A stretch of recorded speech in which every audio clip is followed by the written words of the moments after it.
श्री गुरु गोविंद सिंह जी गर्मी की ऋतु में संगतों के बीच बैठे हुए थे।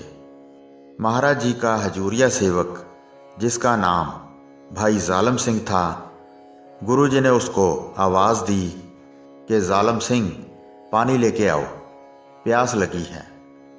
उसी समय एक अमीर घराने का बच्चा गुरु जी की हजूरी में बैठा था।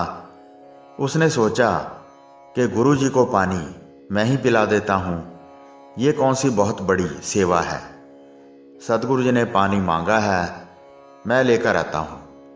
ये सोचकर उसने पानी का गिलास भरा और भर के ले आया।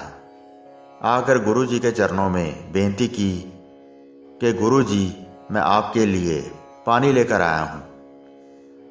जैसे ही गुरु जी ने पानी का गिलास पकड़ा, हजूर की दृष्टि इसके हाथों पर पड़ी कि इस बच्चे के हाथ बहुत कोमल हैं। हजूर ने सोचा कि यह हाथों से काम करने वाला नहीं लगता। गुरु जी ने पूछा कि तू क्या काम करता है। इसने उत्तर दिया कि हजूर, आपकी कृपा से हमारे पास धन की कोई कमी नहीं है और नौकर चाकरों की कोई कमी नहीं है। हमें कभी भी अपने कपड़े धोने का, कपड़े बिछाने का, किसी भी प्रकार का काम खुद नहीं करना पड़ता। सभी काम हमारे नौकर करते हैं। मैं अपने लिए भी कभी पानी का गिलास तक नहीं लाता। आज मेरी जिंदगी का पहला दिन है कि मैंने आपके लिए इतना काम किया है। गुरु जी ने उसी वक्त जल का गिलास, जो अभी उनके हाथ में ही था, पीने से पहले ही नीचे गिरा दिया। सारा पानी नीचे बह गया। जैसे ही पानी गिरता है, ये अमीरजादा कभी गिरते हुए गिलास को देखता है, कभी पानी की तरफ देखता है, कभी सतगुरु जी की तरफ देखता है। गुरु जी क्रोध में भी नहीं थे। ये हुआ क्या, उसकी समझ नहीं आ रही थी। उसने हौसला करके पूछ ही लिया कि हे सतगुरु जी, आप जी को प्यास लगी थी, आप जी ने मेरे से पानी मंगवाया, पर आपने पानी को पिया नहीं बल्कि नीचे गिरा दिया। पानी को देखने से तो प्यास नहीं बुझती, आप जी ने पानी को क्यों नहीं पिया? ये सवाल संगत के मन में भी था, पर किसी की भी पूछने की हिम्मत नहीं हुई। उसी समय गुरु जी ने उत्तर दिया कि पानी की प्यास तो अभी भी ज्यों की त्यों है। अपवित्र अन्न पानी ग्रहण करने से भूख प्यास अच्छी होती है। आप बताओ कि खाने पीने वाली वस्तु किसी मुर्दे को छू जाए, क्या वो खाने पीने के लायक रह जाएगी? उसने कहा कि महाराज जी, जहाँ से मैं पानी लेके आया हूँ वहाँ कोई मुर्दा नहीं था, ना ही रास्ते में कोई आदमी या जानवर मरा हुआ था, इसलिए पानी तो शुद्ध था और गिलास भी शुद्ध था। फिर आपने पानी क्यों नहीं पिया?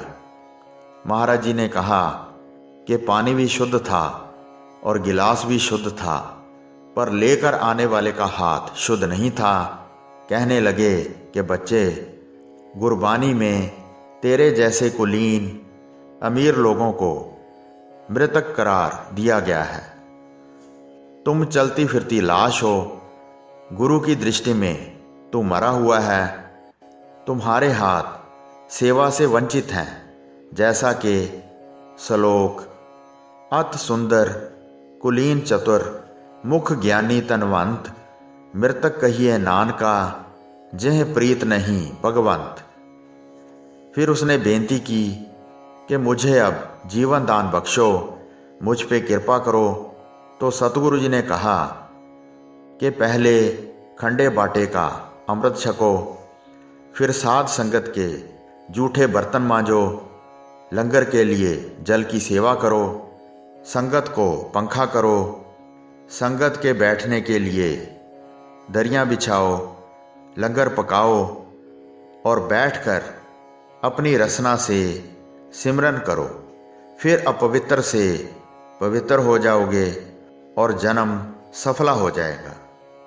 इस बच्चे ने गुरु जी की बात सुनकर तुरंत अमृत छक लिया गुरु जी के वचन मानकर सेवा में लग गया और अपना जन्म सफल कर लिया।